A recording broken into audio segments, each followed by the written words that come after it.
Hello friends, एक बार फिर आपके सामने एक और वीडियो लेके आए हैं। हमने पहले भाग में मानव रक्त के बारे में पढ़ा था कि मानव रक्त क्या होता है, कि जो मानव रक्त होता है। पहले भाग के बारे में कुछ बातें कर लेते हैं कि क्या क्या पढ़ा था पहले भाग में। पहले भाग में हमने पढ़ा कि जो मानव रक्त होता है वो एक तरल संयोजी ऊतक होता है और उसका जो पीएच मान होता है मानव रक्त का, पीएच मान कितना होता है दोस्तों? ये पीएच मान होता है 7.4। कितना होता है? 7.4। और हमने ये भी देखा कि जो रक्त होता है उस रक्त में कितने पदार्थ पाए जाते हैं? 2 प्रकार के पदार्थ पाए जाते हैं। कितने प्रकार के पाए जाते हैं दोस्तों? 2 प्रकार के पाए जाते हैं। तो 2 प्रकार के पदार्थ हमने पढ़ा था। एक तो होता है प्लाज्मा और एक होता है रुधिराणु। क्या होता है दोस्तों? रुधिराणु, या आपको हम इसको बोल सकते हैं कि कणिकाएँ। क्या होती है? कणिकाएँ। उसके बाद में हमने पढ़ा कि जो कणिकाएँ होती है वो 3 प्रकार की होती है। एक तो पहली आती है आरबीसी। कौन सी आती है दोस्तों? आरबीसी। दूसरी आती है दोस्तों डब्ल्यूबीसी। क्या आती है दोस्तों?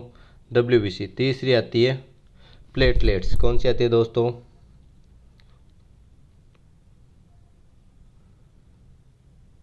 प्लेटलेट्स। ठीक है दोस्तों, तीसरी आती है अपने प्लेटलेट्स। तो इसके बारे में हमने पढ़ चुके हैं। अब इसके आगे पढ़ते हैं। इसके आगे अपना पहला आता है कि आरबीसी। क्या आता है दोस्तों? आरबीसी। तो आरबीसी में आरबीसी के बारे में हम जानकारी लेते हैं। तो आरबीसी का जो रंग होता है वो रंग कैसा होता है दोस्तों? लाल रंग होता है। आरबीसी का रंग कैसा होता है दोस्तों? लाल रंग होता है। और जो आरबीसी है इसमें हीमोग्लोबिन पाया जाता है। क्या पाया जाता है दोस्तों? हीमोग्लोबिन। हीमोग्लोबिन के कारण ही, किसके कारण दोस्तों? हीमोग्लोबिन के कारण ही इसका आरबीसी का जो रंग होता है वो कैसा होता है? लाल रंग होता है। कैसा होता है दोस्तों? लाल रंग होता है। यह श्वसन गैसों का परिवहन करता है, यानी जो हम सांस लेते हैं उन सांस के दौरान जो गैसें हम ग्रहण करते हैं उन गैसों को अपने शरीर में सभी अंगों तक संचरण करती है, परिवहन करती है। आरबीसी होता है, आरबीसी में केंद्रक नहीं पाया जाता है दोस्तों। क्या नहीं पाया जाता है दोस्तों? केंद्रक नहीं पाया जाता। लेकिन इसका एक अपवाद है ऊँट। क्या है दोस्तों?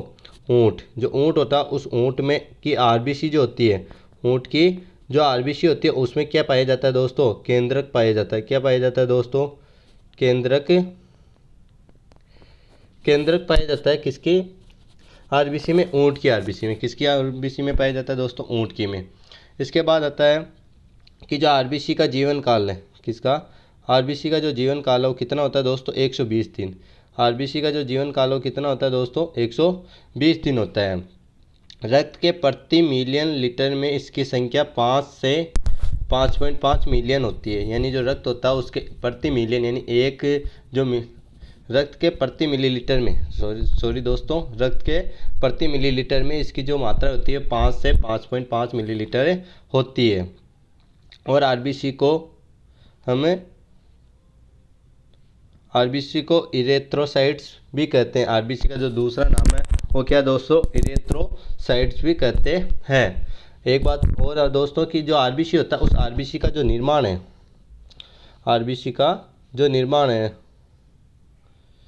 जो निर्माण कहाँ पे होता है दोस्तों? अस्थिक मज्जा में। कहाँ पे होता है दोस्तों? अस्थिक मज्जा में।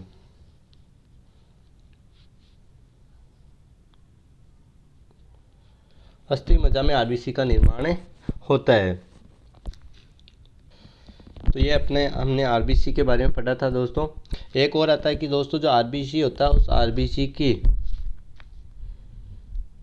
जो मृत्यु होती है वो कहाँ पे होती है दोस्तों? आरबीसी की जो मृत्यु होती है प्लीहा में होती है। प्लीहा में होती है। इस कारण से ही आरबीसी का जो कब्रिस्तान है या कब्र स्थान हो किसको कहते हैं? प्लीहा को कहते हैं। अब इसके बाद में हम आगे चलते हैं दोस्तों डब्ल्यूबीसी में। आरबीसी का पूरा नाम होता है दोस्तों लाल रक्त कोशिकाएं, यानी red blood cell. Red blood cell. अब इसके बाद में अपना दूसरा आता है दोस्तों श्वेत रक्त कोशिका, यानी डब्ल्यूबीसी। कौन सी आती है दोस्तों? डब्ल्यूबीसी। डब्ल्यूबीसी का मतलब वाइट ब्लड सेल। क्या होता है दोस्तों? White blood cell. इसका जो श्वेत रक्त कोशिकाएं होती है इसका कोई रंग नहीं होता है। क्या नहीं होता है दोस्तों? कोई रंग नहीं होता है। दूसरा अंतर आता है इसमें हीमोग्लोबिन नहीं पाया जाता है। इस हीमोग्लोबिन नहीं पाने के कारण ही जो आरबीसी होता है इसका रंग नहीं होता है। हमने पिछले देखा कि जो आरबीसी होता था, आरबीसी में हीमोग्लोबिन पाया जाता था जिसके कारण उसका रंग लाल होता था, लेकिन हम WBC में देख रहे हैं कि हीमोग्लोबिन नहीं पाया जाता है। इसके कारण इसका रंग कैसा होता है, इसका कोई रंग नहीं होता है। अब आता है कि जो RBC थी वो तो जो गैसें होती थी उसका परिवहन करती थी, मतलब ऑक्सीजन को तो अपने पूरे शरीर के भागों तक पहुंचा देती थी और वापस वहां से CO2 को लेके आ जाती थी। अब ये WBC क्या करती है कि प्रतिरक्षा तंत्र का निर्माण करती है, यानी रोगों से लड़ने की अपनी जो क्षमता होती है उस क्षमता को बनाने का कार्य करती है। इसकी जो संरचना होती है अनियमित होती है, यानी इसकी कोई संरचना अनियमित, इसकी जो संरचना होती है अनियमितता होती है। WBC में केंद्रक पाया जाता है दोस्तों, WBC में क्या होता है, केंद्रक पाया जाता है। सामान्य इसका जो जीवन काल है, कितना जीवन काल है, वो 2 से 4 या 5 दिन का होता है, लेकिन जो पहले से निर्मित जो WBC होती है उसका तो जो जीवन काल होता है वो 2 से 4 दिन का होता है, और जो नई WBC का निर्माण होता है उसका जो जीवन काल है वो 10 से 12 दिन का होता है। WBC की अपने शरीर में मात्रा कितनी होती है, रक्त के प्रति मिलीलीटर में इसकी मात्रा 5000 से 6000 तक की होती है, 5000 से 6000 तक की होती है। अब इसके बाद में अपने आता है दोस्तों रक्त विमाणु या प्लेटलेट्स। क्या आता है दोस्तों, रक्त विमाणु या प्लेटलेट्स। इसके बारे में देखते हैं क्या होती है। ये होती है कि प्लेटलेट्स की संख्या 4 से 5 लाख की तक होती है, यानी सामान्य जो मनुष्य होता है उसमें जो प्लेटलेट्स होता है उसकी जो मात्रा होती है वो 4 से 5 लाख तक की होती है। इसमें केंद्रक नहीं पाया जाता है, यानी जो RBC ये प्लेटलेट्स होती है इसमें भी केंद्रक नहीं पाया जाता है। जो प्लेटलेट्स होती है उसका कार्य क्या होता है कि रक्त का थक्का बनाने में हमारी मदद करता है, यानी अपना जो शरीर होता है उस शरीर में रक्त का थक्का बनाने में मदद करता है। थक्का का मतलब होता है कहीं पे चोट लग जाती है और रक्त का बहाव रहता है, तो उस रक्त के बहाव को रोकने के लिए प्लेटलेट्स जो होती है उसका वो कार्य करती है और वहाँ पे रक्त का थक्का बना देती है, जिसके कारण रक्त रुक जाता है।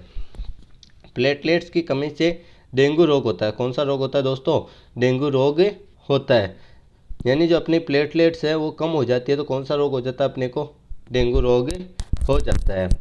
तो दोस्तों ये अपना भाग जो मानव रक्त का भाग 2 हम आपके सामने लेके आए। आज के लिए इसको यहीं तक रखते हैं। अगले तो दोस्तों जब तक मुझे पता है कि आपको समझ में आ गया होगा कि हमें पहले पढ़े थे दोस्तों RBC के बारे में, उसके बाद में पढ़े थे WBC के बारे में, उसके बाद में पढ़े थे प्लेटलेट्स के बारे में। थोड़ा शॉर्टकट में वापस बता देता हूँ कि RBC क्या होती है कि लाल रक्त कोशिका होती है, अर्थात रेड ब्लड सेल। इसका जो रंग होता है वो कैसा होता है दोस्तों, लाल रंग होता है। किसके कारण होता है, हीमोग्लोबिन के कारण होता है और गैसों का क्या करता है, परिवहन करता है। इसमें जो केंद्रक है वो नहीं पाया जाता है, लेकिन एकमात्र जो ऊँट है उसके RBC में क्या पाया जाता है, केंद्रक पाया जाता है। RBC का जो निर्माण है वो कहाँ पे होता है, अस्थि मज्जा में होता है।